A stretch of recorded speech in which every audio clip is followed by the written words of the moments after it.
Bersama saya, Pupung Andriani, kita akan membahas topik yang sempat viral kemarin.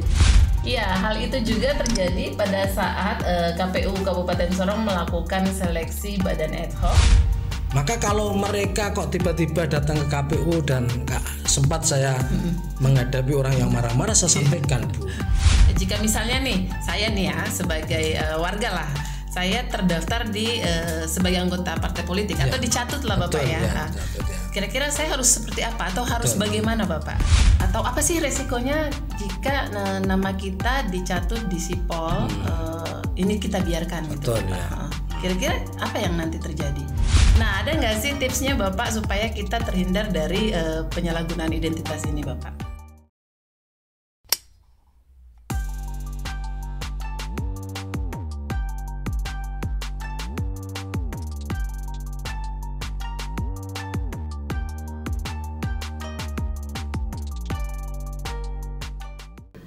Assalamualaikum teman pemilih, terima kasih ya sudah bergabung bersama kami di podcast KPU Kabupaten Sorong, ruang ngobrol santai tapi bermakna, membahas hal-hal seputar demokrasi dan kepemiluan di Indonesia, khususnya di Kabupaten Sorong. Teman pemilih, jangan lupa juga ya follow semua akun resmi media sosial milik KPU Kabupaten Sorong, baik Facebook, Instagram, Twitter, maupun TikTok, agar teman pemilih tidak ketinggalan dalam informasi-informasi penting yang dibagikan oleh KPU Kabupaten Sorong. Bersama saya, Pupung Andriani, kita akan membahas topik yang sempat viral kemarin, di mana pada saat pendaftaran CPNS dan P3K ada beberapa masyarakat yang tidak dapat mendaftar karena nama mereka terdaftar sebagai anggota partai politik. Nah, yang menjadi heboh teman pemilih, mereka tidak mengetahui bahwa nama mereka masuk sebagai anggota partai politik. Nah, teman pemilih, di episode kali ini kita akan mengangkat tema "Namaku tercatut di sipol, aku harus bagaimana?".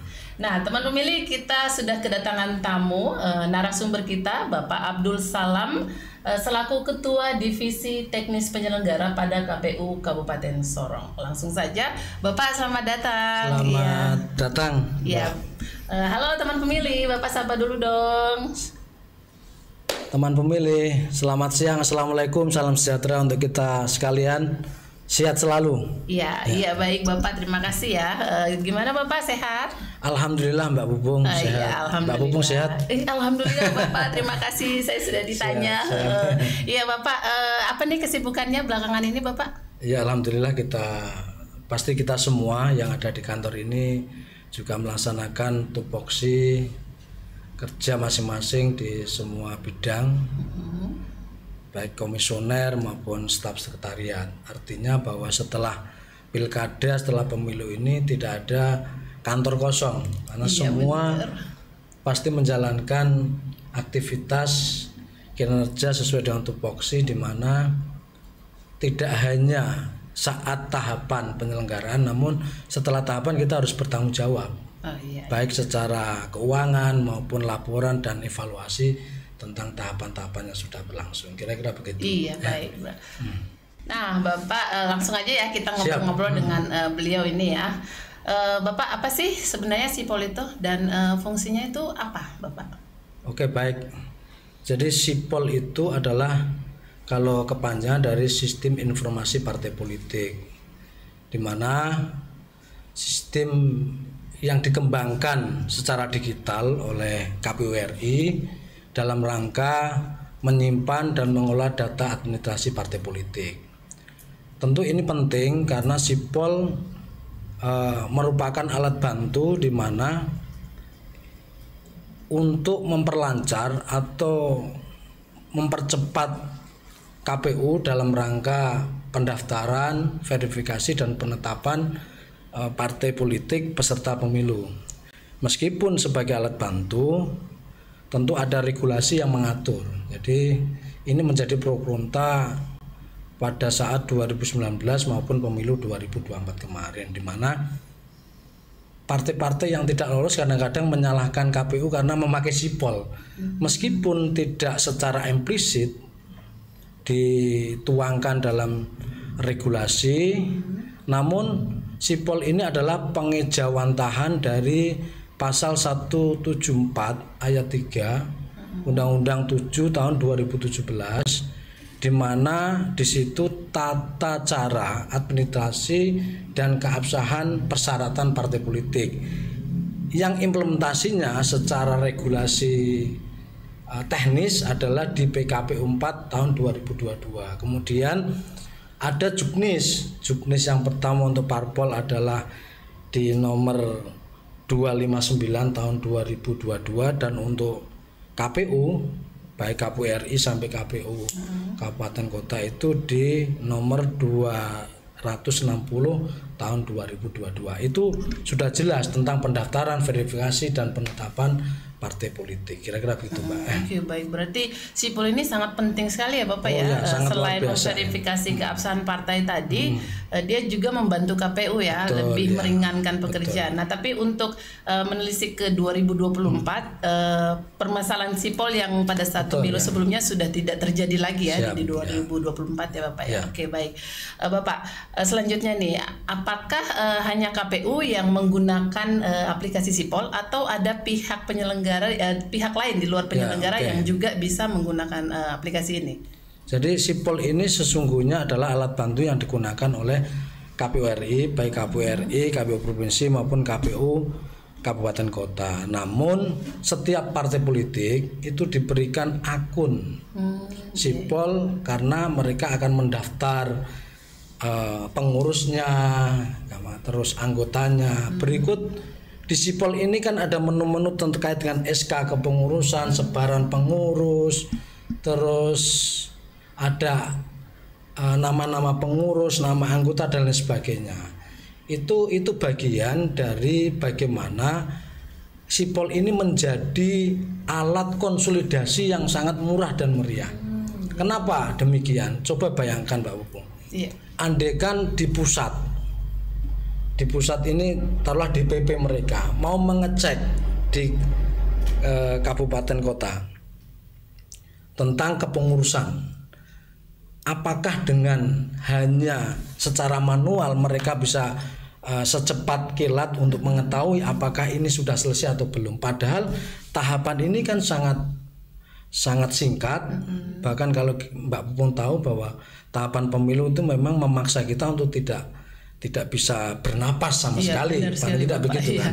Jadi ini partai politik juga diberikan akun. Kemudian penyelenggara lain yaitu penyelenggara pengawasan yaitu Bawaslu juga diberikan akses untuk apa? Untuk bisa mengawasi apakah ada main mata antara KPU dengan partai politik.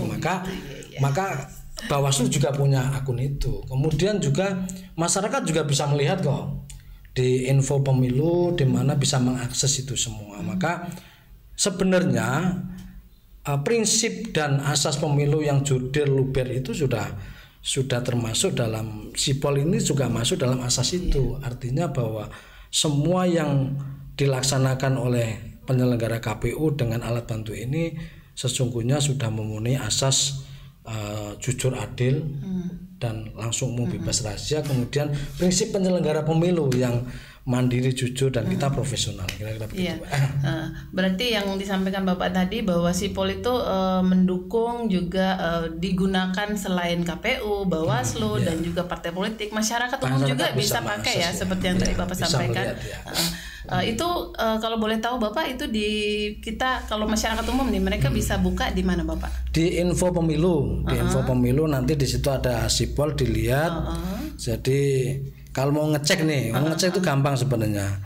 Kita membuka info pemilu, lalu di situ ada menu cek pengurus atau anggota, lalu masukkan nik.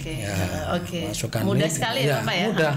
Jadi kita jangan apatis lah dengan karena kadang-kadang apalagi hampir semua masyarakat ini kan memegang itu, memegang HP untuk bisa ngecek. Iya, baik.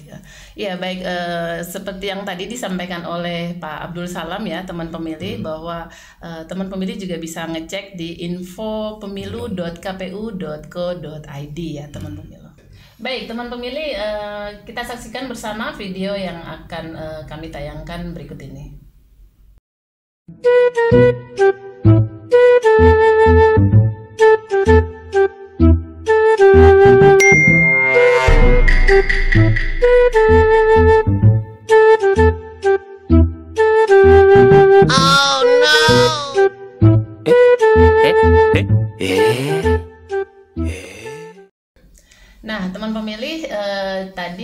udah sama-sama nyaksiin video ya, tayangan tadi ya. Nah, di tayangan tadi tuh itulah yang terjadi di beberapa saat waktu lalu pada saat masyarakat mendaftar di CPNS dan P3K. Nah, yang menjadi persoalan atau yang menjadi sangat aneh yaitu pada saat masyarakat yang mendaftar ini mereka tidak tahu bahwa mereka masuk sebagai anggota partai politik. Iya, hal itu juga terjadi pada saat KPU Kabupaten Sorong melakukan seleksi badan ad hoc penyelenggara di tingkat bawah. Ada PPD, PPS, kemudian KPPS, bahkan sampai ke Pantarlih ya teman pemilih. Nah ini Bapak, kenapa sih bisa terjadi seperti itu Bapak? Oh iya, terima kasih. Jadi memang fenomena ini dirasakan hampir setiap gelaran pemilu, apalagi dekat-dekat mau pemilu, dan itu berimbas pada masyarakat yang memang sebenarnya tidak pernah dan memang belum pernah didatangi oleh pengurus partai politik, lalu tiba-tiba dia tahu bahwa dirinya menjadi anggota politik ketika dianya mungkin mendaftar CPNS, P3K atau ruang-ruang lain yang memang menuntut untuk tidak berpolitik gitu. Nah, salah satunya memang ini terjadi, ini bukan karena yang bersangkutan ini pernah atau memang datanya tiba-tiba diambil paksa, tidak, tapi pengambilan data atau KTP ini kan sekarang ini kan adanya media sosial yang sangat luar biasa, kemudian teknologi digital yang luar biasa ini kadang-kadang ini disalahgunakan oleh pihak-pihak tertentu. Salah satunya partai politik. Partai politik itu ketika verifikasi menjadi anggota untuk lolos sebagai anggota partai politik itu memang nggak mudah. Iya benar. Apalagi presentasinya harus sekian dan persebarannya harus jelas. Maka itu menuntut apa? Mereka harus cepat, gila dipaksa, harus secepat mungkin karena berpacu dengan tahapan deadline. Lalu pengambilan data yang serampangan itu, yang sembarangan itu mengakibatkan masyarakat menjadi rugi dan merugikan banyak pihak, terutama dari masyarakat yang pingin sebenarnya saya tidak mau berpolitik, bukan antipati terhadap politik, tapi memang mereka ya pingin memasuki ruang-ruang yang tidak berpolitik itu. Jadi saya tidak tahu apakah ini memang murni kesalahan dari partai politik yang sembarangan untuk mengambil data, atau mungkin pernah data KTP itu yang kadang-kadang minta maaf, mungkin ngurus apa tiba-tiba kita tidak tutup NIK-nya atau tidak dikasih watermark atau stiker lah, bahasa gampangnya begitu, sehingga itu bisa digunakan. Maka sipol ini sebenarnya alat bantu karena di situ ada kegandaan nanti. Jadi kegandaan partai itu terlihat ketika menggunakan sipol itu. Jadi ternyata dia tidak hanya di partai A, di partai B juga dipakai. Nah, ini kan banyak terjadi sehingga dua-duanya ini ketika dikonfirmasi saya tidak ikut dua-duanya kok, berarti hilang. Jadi saya berharap ini juga menjadi satu evaluasi bersama baik partai politik maupun masyarakat. Partai politik ya mestinya mekanisme untuk perekrutan anggota kan harus jelas, harus benar-benar ya. Ya, formulir ada benar-benar menunjukkan bahwa saya pengen jadi anggota partai politik dengan formulir, dan biasanya ada materi 10.000 untuk siap menjadi anggota partai politik dan mematuhi ADART partai politik yang ada. Kira-kira begitu. Iya, baik Bapak. Nah, kalau seperti itu Bapak, kalau nama kita nih udah ada di sipol nih, terus apa secara otomatis kita jadi anggota partai politik? Oh, enggak juga. Jadi memang begini tadi. Jadi kalau kita masuk di sipol secara administrasi bahwa nama itu bisa dikonfirmasi menjadi anggota partai politik. Namun ada yang istilahnya masyarakat merasa keberatan atau masyarakat bisa mengadukan itu karena saya memang tidak pernah ikut partai politik, jadi nama saya dicatut. Ya tentu masyarakat harus menghubungi partai tersebut. Kalau memang susah ya silakan konsultasi ke KPU. KPU juga nanti karena kita lembaga pelayanan, kita juga tidak ingin ada masyarakat, karena taunya masyarakat itu salah KPU, Mbak. Kan banyak kesini. Itu KPU bagaimana? Kok tiba-tiba nama saya di sini? Padahal jujur, Mbak, saya perlu sampaikan. KPU tidak bisa memasukkan anggota atau mengeluarkan anggota partai politik. Kita hanya susmit menyetujui. Gitu. Ketika tidak ada kegandaan, memenuhi syarat, itu bisa menjadi anggota partai politik. Maka kalau mereka kok tiba-tiba datang ke KPU dan sempat saya menghadapi orang yang marah-marah, saya sampaikan, Bu, kalau KPU diberikan kewenangan untuk memasukkan dan mengeluarkan anggota partai politik, maka ketika KPU tidak suka terhadap partai tertentu akan dihabisi anggota partai. Kan begitu. Wah, itu sensitif kan banget gitu. ya, Jadi Bapak, artinya bahwa ada hal-hal yang memang tidak bisa kita lakukan. Kita hanya sebatas untuk mensasmed, menyetujui dan generate lah dari proses-proses yang sesuai dengan Juknis maupun PKPU. Kira-kira begitu. Iya, Bapak, kalau tadi yang sudah sempat disinggung terkait teman-teman pemilih yang mungkin berkendala seperti itu bisa datang ke KPU. Nah, ini yang paling penting nih, mungkin Bapak bisa, jika misalnya nih saya nih ya sebagai warga lah, saya terdaftar di sebagai anggota partai politik atau dicatut lah Bapak. Betul, ya. Kira-kira saya harus seperti apa atau harus bagaimana Bapak? Ya, oke. Tadi saya mungkin di awal sudah sedikit disinggung ya. Jadi sedikit. Pertama di HP Bapak Ibu kan pasti ada itu. Ada, kita Google lah, buka Google apa itu? kpu.go.id. Iya, kpu.go.id. Lalu ada menu terkait dengan anggota atau pengurus partai politik. Masukkan NIK-nya. Setelah muncul di situ apakah tercatut atau tidak, lalu di screenshot dan datang ke KPU. KPU nanti akan menggunakan kewenangannya untuk mengeluarkan surat lah. Kalau dicatut ya bahwa yang bersangkutan telah dicatut dan tidak kita kadang-kadang juga membantu untuk mengkomunikasikan kepada partai politik, karena maaf, banyak anggota masyarakat yang tidak tahu nomor anggota pengurus partai, sehingga kadang kita membantu. Benar sekali, Bapak, membantu, Pak, ini ada begini-begini, tolong segera diselesaikan. Kita tidak mau mencampuri urusan itu. Yang penting apakah benar itu dicatut atau memang benar ini pernah jadi anggota partai politik tapi sekarang mau jadi ini tiba-tiba dia mundur. Lakukan sesuai ADRT yang ada di situ. KPU tidak punya kewenangan untuk itu. Kira-kira begitu. Baik Bapak. Iya, baik, teman pemilih yang tadi sudah dijelaskan oleh Bapak Abdul Salam sudah sangat jelas ya. Jadi teman pemilih boleh mengecek secara mandiri apakah teman pemilih dimanapun berada masuk sebagai anggota partai politik dengan cara yang tadi sudah disampaikan oleh Bapak Abdul Salam melalui infopemilu.kpu.go.id. Nah, di situ nanti teman pemilih bisa masukkan NIK, secara otomatis muncul nama teman pemilih. Kalau memang terdaftar, teman pemilih bisa juga langsung screenshot dan datang ke KPU Kabupaten Sorong di Jalan Sorong Klamono, kilometer 22, Aimas, Kabupaten Sorong. Nah, Bapak, ini kalau kira-kira apa sih yang terjadi atau apa sih resikonya jika nama kita dicatut di sipol, ini kita biarkan? Betul, gitu, ya. Kira-kira apa yang nanti terjadi? Yang pertama tentu jelas ketika kita mau mendaftar sebagai CPNS, P3K atau ruang-ruang pekerjaan yang menuntut untuk tidak terlibat partai politik, jelas akan teranulir sejak awal itu. Itu jelas dari awal itu. Kemudian yang kedua, andai kan Mbak Pupung ini sudah PNS ini. Iya, benar.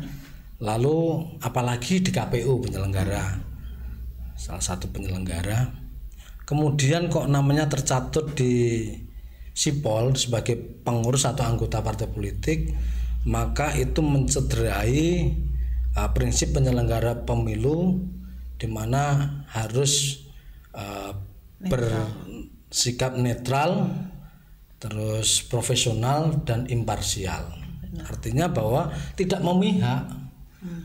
Secara moral itu kalau dibiarkan juga rasa-rasanya kok nggak pantas, dan dalam hati kita itu kok bisa ya wong kita penyelenggara yang harusnya netral kok terlibat menjadi anggota atau pengurus partai politik, meskipun itu dicatut. Maka sekali lagi saya sampaikan kepada masyarakat dan teman-teman yang ada di KPU lebih khusus, ya dicek juga lah. Iya benar. Tapi saya yakin, saya pastikan, saya pernah sampaikan ke Kasubag tidak ada yang terlibat di KPU Kabupaten Sorong. Jadi aman lah gitu.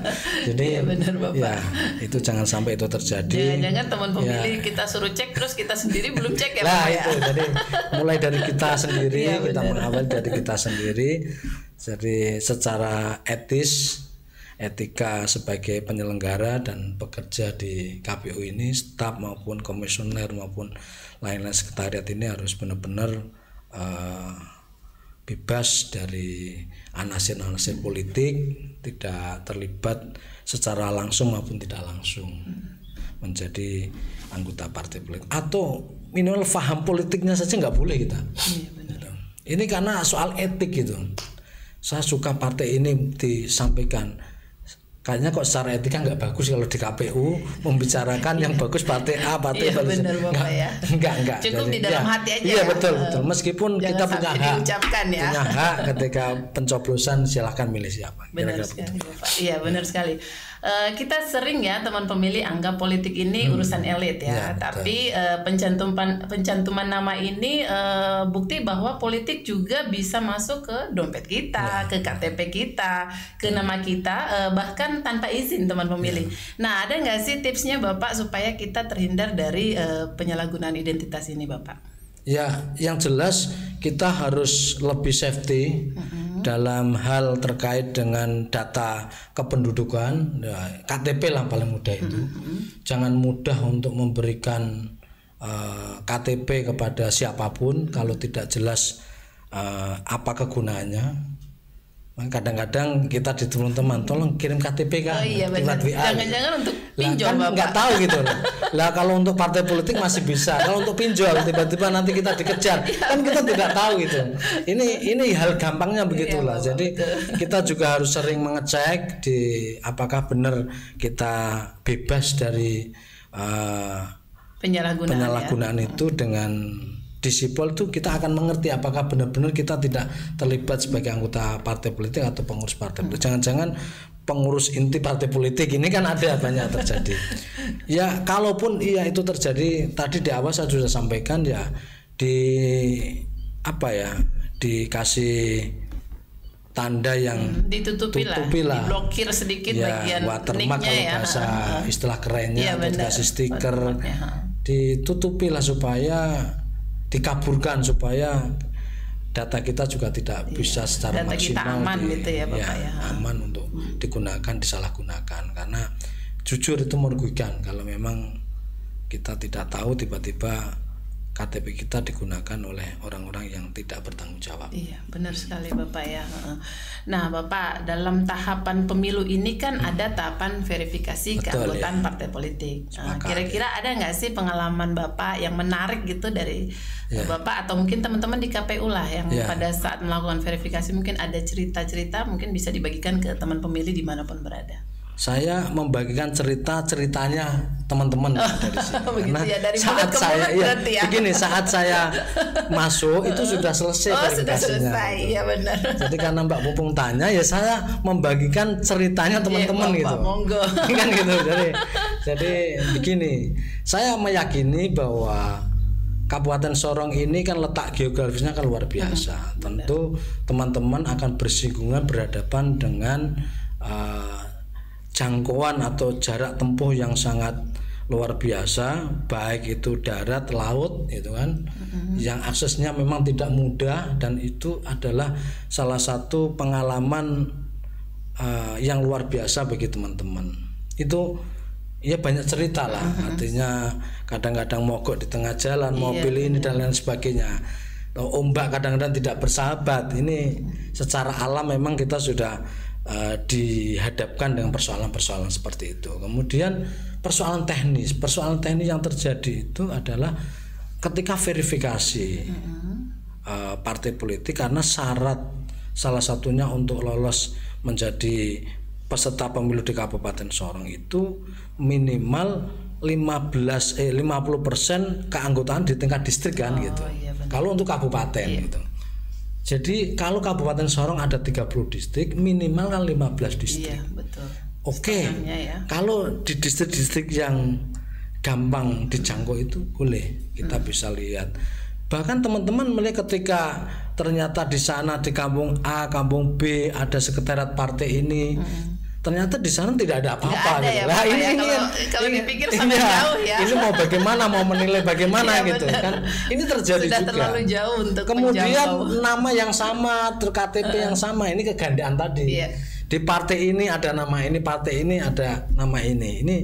Ini hal-hal yang memang dibutuhkan sebuah kecepatan dan keputusan yang sesuai dengan regulasi, karena ini terkait dengan penetapan partai politik sebagai peserta pemilu. Jangan sampai kita salah mengambil keputusan, sehingga verifikasi faktual itu memang sangat luar biasa dan teman-teman sudah melampaui itu dengan baik, bekerja dengan luar biasa, dan nyatanya pemilu juga berlangsung sukses ya. saja. Benar sekali Bapak.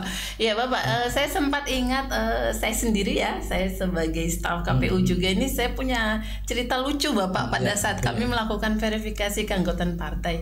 Kami pernah datang ke distrik dekat saja sini ya Bapak. Kemudian kita datangi warga, dan pada saat kita datangi warga itu kebetulan yang kita datangi ini ibu-ibu, namanya itu terdaftar di partai politik. Nah itu saya sangat ingat itu pada saat kita datang berkunjung ke beliau untuk memverifikasi dan bertanya apakah benar beliau ini sebagai anggota partai politik. Nah ternyata pada saat beliau mendengarkan itu, kebetulan ibu ini sudah cukup parubaya ya, langsung dengan tiba-tiba beliau langsung menyemprot kami, marah kepada kami gitu. Jadi ini tidak kalian ini begini. Jadi saya pikir wah ibu ini kami dari KPU dan jelas-jelas ini logo baju kami itu benar-benar KPU gitu. Akhirnya kita kena semprot Bapak, kita kena marah, dikira kita ini dari partai gini-gini. Akhirnya kita tenangkan ibunya, kita jelaskan baik-baik, ibu minta maaf kami ini dari KPU bukan dari partai. Akhirnya ibu, oh iya minta maaf Ana, kayak gitu. Akhirnya Bapak cerita terakhir itu justru kami disuguhkan makanan seperti itu. Akhirnya dengan mengingat cerita itu bahwa kita secara tidak langsung, secara otomatis kami KPU juga yang pasti akan dikena imbasnya dari hal-hal seperti yang tadi Bapak sampaikan ya. Oke, baik Bapak. Teman pemilih, kita sudah sampai di penghujung podcast kita kali ini. Nah, untuk Bapak Abdul ini pesan-pesan untuk teman pemilih di rumah yang sedang menyaksikan podcast kita hari ini. Boleh Bapak? Oke. Teman pemilih yang saya hormati, yang saya banggakan, pada prinsipnya setiap kita adalah manusia politik yang tidak lepas dari pergulatan-pergulatan politik, di mana karena negara ini juga lahir dari proses politik salah satunya. Artinya kita boleh saja tidak ikut dalam hiruk-pikuk politik dengan tidak mau menjadi anggota partai politik atau pengurus partai politik. Namun kita harus sadar dan kita harus cerdas dalam mengambil satu keputusan. Ketika kita memang tidak mau untuk ikut dalam berpolitik, ya mestinya harus benar-benar mengecek apakah kita benar-benar tidak terlibat dalam partai politik lewat sipol. Maka sipol ini alat bantu yang harus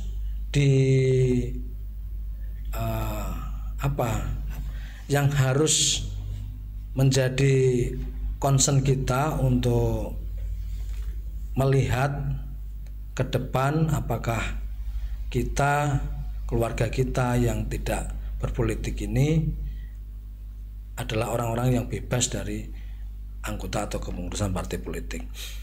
Yang selanjutnya kami perlu menyampaikan kepada teman pemilih bahwa dalam berdemokrasi kita harus dewasa dalam segala hal, termasuk ketika kita memang mau berkecimpung langsung dalam partai politik, harus tahu persis tentang visi misi dan lain sebagainya partai politik itu. Kalau memang kita tidak ingin, ya bebaskan dari anasir-anasir itu, tapi juga jangan mempengaruhi pemilih yang lain untuk terlibat, karena politik juga bagian dari mencerdaskan atau membangun Indonesia yang lebih baik. Ya, terima kasih Bapak Abdul Salam sudah hadir di ruang podcast kita. Terima kasih sudah berkenan dan sudah berbagi cerita dengan teman-teman pemilih dimanapun berada. Dan terima kasih juga teman pemilih dimanapun berada yang sudah menyaksikan podcast kita sampai dengan selesai hari ini. Lindungi data pribadi kamu, pastikan data pribadi kamu tidak disalahgunakan. Sampai jumpa di episode-episode lainnya. Saya Popong Andriani. Salam KPU melayani. Bye-bye. Terima kasih Bapak.